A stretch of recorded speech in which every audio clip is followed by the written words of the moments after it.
pesquisa apresentada neste trabalho deve-se à busca por um modo de vida mais sustentável, mas com ações que podem ser feitas por todos, para que não tenhamos que esperar por resultados de conferências como a Rio+20. Ações que comecem dentro de casa, nas escolas, enfim, nos lugares de nosso cotidiano. Por isso decidimos investigar quem adotaria o projeto, quem incentivaria a troca de copos descartáveis por garrafas, quantos copos as pessoas utilizam por dia, principalmente em instituições de ensino, se o projeto é um meio viável para ser aderido em empresas ou escolas, entre outras questões que envolvem a discussão. Para compreender melhor o assunto, realizamos uma série de pesquisas, entrevistas com especialistas e aplicação de questionários. Os dados coletados estão presentes nesse trabalho e permitem esclarecer de forma simples o tema abordado.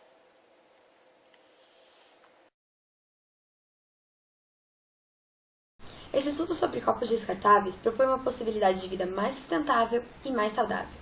O projeto é importante porque envolve hábitos cotidianos e fáceis de serem substituídos, de forma que se tornam acessíveis a todos.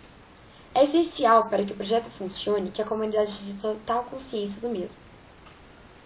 Para que cumpra com seu princípio fundamental, ser acessível, deve começar de um contexto micro para então expandir a um contexto macro, ou seja, deve começar por ações realizadas pelas próprias integrantes da equipe, ou seja, elas devem incentivar bairros, ruas, para que façam a troca de copos descartáveis por garrafinhas.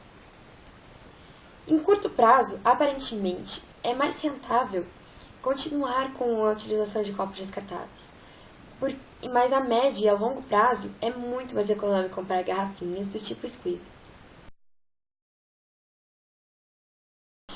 O primeiro a estudar a matéria próxima ao que depois se chamaria de plástico foi Alexandre Parkes, em 1860. O nitrato de celulose era flexível, resistente à água e de cor opaca. Desenvolveu esta pesquisa porque queria substituir a borracha. Assim, em 1862, desenvolveu a parquesina, que quando aquecida podia ser moldada e quando resfriava mantinha-se naquela forma. Em 1870, o americano John Wesley Haight aperfeiçoou a celulose ou o nitrato de celulose, formando assim a primeira matéria plástica artificial. Pela definição, o plástico é o que pode se moldar e receber formas diferentes. É o nome de uma numerosa família de materiais sintéticos formados por grandes moléculas. Podem receber aditivos, como estabilizadores, que lhes conferem resistência a ácidos, calor e raios solares. Todos os plásticos são feitos de carbono. Os plásticos artificiais contêm o carbono derivado do petróleo, enquanto os biopolímeros, como amido, celulose, proteína de soja, óleo vegetal, triglicerídeos e poliésteres bacterianos, contêm carbono derivado de materiais naturais. Existem vários tipos de plásticos, que são classificados em uma dessas duas características. Os termoplásticos, que, quando sofrem ação de pressão e calor, passam por uma transformação física, porém não há mudança em sua estrutura química, e podem ser reaproveitados em novas moldagens. E podem ser também os termoestáveis ou termofixos. Quando sofrem uma transformação química sob efeito de calor e pressão, tornam-se irreversíveis, não podendo ser reaproveitados. Isso acontece com a primeira categoria dos plásticos derivados da celulose, por exemplo, o PVC. Os bioplásticos são feitos a partir de resíduos agroindustriais como curará, casca de coco, sisal, abacaxi, madeira e resíduos de fonte de celulose. Além de serem ecologicamente corretos, é mais resistente, porque se utiliza de uma polpa celulósica.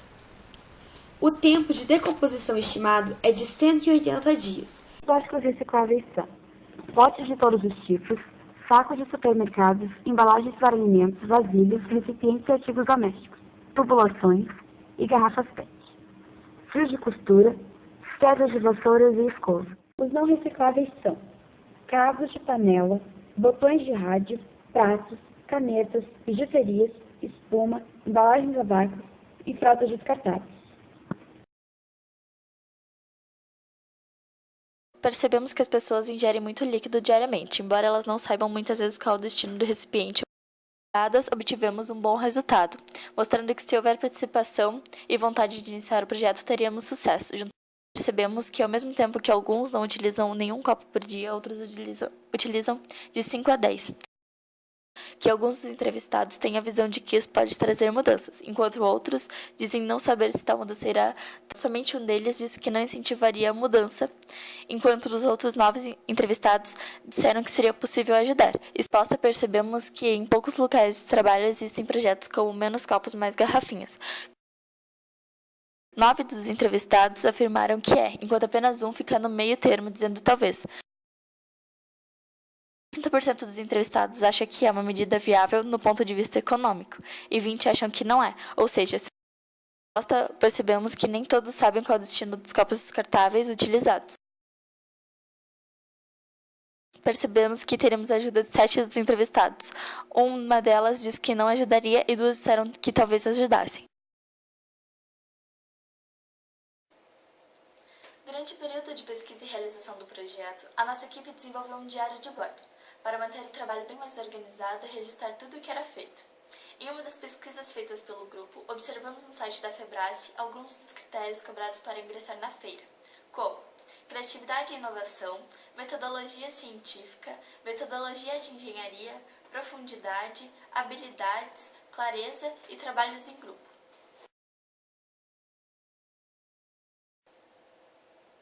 A partir do estudo realizado sobre o tema sustentabilidade, pode-se dizer que o necessário para transformar o mundo não está apenas no alcance dos políticos. Na realidade, depende de cada um. Não é fácil mudar um hábito, é mais fácil que ele mude e se aceite a mudança para continuar na comodidade. A excessiva utilização de copos descartáveis pode ser erradicada e substituída por garrafas do tipo squeeze.